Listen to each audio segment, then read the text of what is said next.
Welcome back to Danny's Media. Now, ladies and gentlemen, you are not going to believe this. As we speak right now, all KALOU by-election are now becoming the most expensive by-election in this country of Kenya, whereby right now, some people within the Mount Kenya region are now leaving their home to go and camp in all KALOU constituency because of the lifestyle that they are living. Whereby right now, some people in KALOU constituency are now requesting President Ruto and IEBC to postpone by-election up to December so that they can continue milking more money from the government of President William Ruto, because meetings are starting as early as 3 a.m., paying 3 people to share 1,000 bob, no change for 1,000 bob. Kenyans are now running to live in all KALOU because suku hakuna kuenda kazi. Saizi Ruto amewafungulia mpaka hoteli kubwa, a free hotel. Kazi yao watu ni kupika tu na wananchi wa all KALOU wanaenda wanakula. Hakuna kulipa chakula huko. Kuna pali pa kulipa chakula kuni, there is a free hotel yenye serikali ya William Ruto imewajengea. Hey! Yani they are now requesting IEBC and William Ruto himself to postpone the by-election in all KALOU. Ili hawa watu wakue wakikampaign to campaign iendelee because they are enjoying. They are milking more money each and every day under the government of William Ruto. But that is what we want. That is how we can milk the money from the government. Because right now, it seems like the government is now trying to tell Kenyans that for us to enjoy some national goodies from the government, a leader must die in this country of Kenya. Because when the member of parliament of all KALOU was alive, there was nothing like development there. There was nothing like government taking some serious development to that constituency. Sign language interpreter. The all KALOU by-election has turned into one of the most expensive political contests in recent memory, with reports of widespread cash handouts as rival political camps scramble to win the voter support. Nakuru Town East lawmaker David Gikaria yesterday acknowledged spending 1.2 million Kenya shillings on what he described as voter facilitation exercise. As Emmanuel Toh now tells us, the usually quiet town of all KALOU has been transformed into a campaign hotspot, with many locals putting their daily activities on hold to cash in on the flood of money being splashed ahead of the July 16th by-election. At 7 a.m. in Tumaini Town, all KALOU, the impact of the high-stakes by-election is already visible. Helen Wanjiro welcomes us into her small eatery, busy preparing breakfast for early customers. She is cooking using an LPG gas cylinder she received at a political campaign event 2 days ago. Wanjiro says business has boomed since campaigns intensified ahead of the July 16 by-election. Pesa ile iko huku kidogo kabisa, na 1,500 pesa ni mingi kabisa. Tumekula kukula. Tunasema saa hii kampeni iendelee iende mpaka December. Wanjiro tells us that her debtors have reduced courtesy of the big money in circulation. Nilikuwa najaza kitabu ya kukopesha, lakini saa hii wanalipa asubuhi wakienda kazi. Na mtu akifika kwa shamba asikie kuna watu wamekuja serikali wanaacha majembe mahali wanalima wanatokea. Outside her hotel, a small crowd waits for campaign trucks making their rounds across the constituency. Siku hizi inaanza hadi saa 9 ya usiku. Leo nimechelewa kwa blanketi nikiwa nimeenda. Some of Mideva's jobless peers have devised crafty ways to cash in on the campaign season. Sasa unajua serikali imetufungulia hoteli. So mimi nikiwa nimevaa kofia DCP juu, watu wa serikali wakiingia ni kutoa tu naingia kwa mkutano ya. It's not just villages and towns, farms have also been deserted. In normal occasions, you'd find several workers already hard at work at this point, but there's only one today right there because of the campaigns. Hata huyo mmoja ni vyenye haelewi ni nini kinaendelea. Lakini mwenye anaelewa hata hawezi kanyaga. Kwa sababu hata anakuuliza unamwajiri afanye nini na anapata hata kama 2,000 kwa siku. Pande hii ni pesa, pande hii ni pesa. Mpaka sasa watu wanakaa kama wede wa simu hapa. Wachira says the campaigns are also boosting household incomes, with breadwinners working extra hours to earn more. Bibi na bwana hakuna, kwa sababu bibi analauka usiku au hata harari, kwa sababu kuna hiyo mikutano ya usiku. And as night falls, entertainment spots spring to life. Residents trade their daytime routines for an evening of revelry, filling bars and restaurants across the town. The scale of campaign spending came into sharp focus after Nakuru Town East MP David Gikaria admitted spending over 1 million shillings at a political event on Tuesday. I had to go home and get another 800,000. Hapa kwenu nilitumia 1.2 million. There are only 5 days left before the end of the campaign period here in KALOU constituency. And as time ticks, the more the residents continue to reap big from the goodies from the government and some from the opposition. Emmanuel Tor, Citizen TV. Saizi wanapelekwa mattress, blanket, sijui viatu, sijui waterboard, sijui speedboat, sijui mara nini. But when this member of parliament was alive, Ruto was not taking the kind of development there.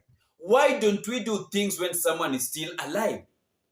Do you want to tell me that, let's assume that late member of parliament, Arudi Saizi, napate the kind of development that his people is receiving. How will he be happy with the president? With what president is doing? Mbona president hakuwa anafanya hizi vitu when he was alive? To be honest too, by the way. Mbona hizi vitu hazikuwa anafanywa when the late sitting member of parliament was still alive? What is happening in KALOU is totally bad. On the other hand, it's good, but it's totally bad, ladies and gentlemen. Because that is our taxpayers' money.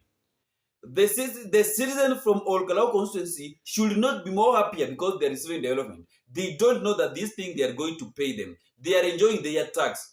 But on the other hand, it is a good thing because let them enjoy. Let them enjoy. That is how we can milk more money from this government.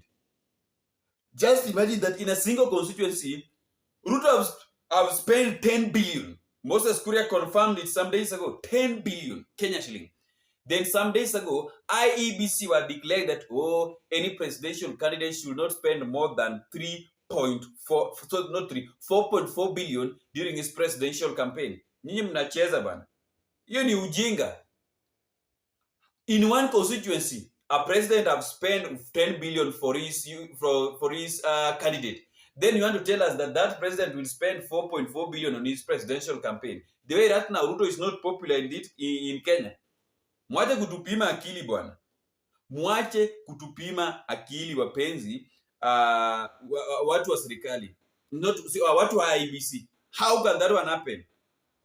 Mwache kutupima akili. Then again, I want to read for you something here, my great viewers. Yesterday, Kindiki engaged with chiefs from KALOU, and today he will be meeting with security agencies and later launch a tuk-tuk to be used as surveillance mobility in the area. KALOU is being enticed by everything. What a desperate government. Saizi matuktuk, yani anything that the people of KALOU wanataka, they are being given. Yesterday, Gashow exposed on how helicopters, traffic the traffic officers inafaa waende mpaka huko kwa hewa, because the way helicopters wanataka kugongana hapo juu, yani I'm just wondering. Gachagua shot Kenya yesterday that says anything that KALOU people need, anything yenye wanataka wanapewa. Washapewa gas, washapewa viatu, washapewa mattress, washapewa blanket, washapewa water tank, washapewa speedboat, yani anything that they want. Size sasa ni 1,500 bob, nini, yani any kind of goodies that they want, they are being given. Hadi saizi wanataka hii by the inafaa iende tu mpaka December. Because they have never had such kind of development since independent in their constituency. But what I want to say is that what Ruto is doing in KALOU constituency is totally bad. That is voter bribery. It is illegal. It is illegal, by the way. It is not something that we need to be happy about it. The people of KALOU are happy about it, but according to the law, UDA candidate could have been disqualified if IEBC was independent in this country of Kenya, if the IEBC were independent in the Republic of Kenya, then UDA candidate could have been disqualified as soon as possible, because what they are doing in Olkalau constituency is totally bad, which is true. It is something that should be laughed. It's not a laughing matter, but it is happening because our president is above the law. It seems it is true. Ruto is just above the law. He's doing what he wants. He's the person who appointed these IEBC people. So I think that there is no way that these people can dump him, can go against his wish, can go against his command. So, and those are some of the things that normally make me on this platform to say that sometimes sometimes need to elect these IEBC people, IEBC team. They also need to campaign so that we can elect them, because they are working for the person that have given them a job. They are not working independent. Our IEBC are not independent. The chairman of IEBC in this country of Kenya, Erastus Ethekon, is not independent. It's not an independent. His office. It is independent. It is independent according to the law, but according to the work, they are not independent. They are serving the government, which is true. So, if they were independent enough, they could have disqualified UDA candidate in Olkalau constituency, which is true. Because what is happening there is totally wrong, and I'm not afraid to say it. Thank you so much, and may God bless you, my great viewers, for taking your time to listen to our analysis concerning to what is happening in this country of Kenya, especially within the political space, whereby right now some Kenyans in Olkalau constituency, Nyandarua County, are now enjoying an expensive lifestyle because of the death of their member of parliament. Whereby right now it seems like the government is trying to tell Kenya that we need to pray so that our leaders can continue dying. Really? Because hizo development zote ziko huko, mabarabara zimetengenezwa, mara nini, all the development, it may happen because of the death of that member of parliament, the late member of parliament of Olkalau constituency. Hangekufa, saizi hawangekuwa na motorboat, speedboat, barabara ingetengenezeka, gas hawangepata, viatu za kuvaa hawangepata, hawangekuwa na free hotel, which is true. Let us meet in the next video that is going to be uploaded shortly within no time. Remember to subscribe, comment, like, share our videos. Then don't forget to turn on notification bell for more updates daily after you have subscribed to our YouTube channel called Daniz Media. You can drop your thoughts in the comment section below concerning to what I was trying to update on this platform, or how things are now happening, boiling nicely within the Mount Kenya region in Nyandarua County or Kalau constituency ahead of 16th July by-election, whereby right now I think that the people of Olkalau are now remaining with 7 days for them to cast their vote for their new member of parliament. See you in the next video, my great viewers. Bye-bye.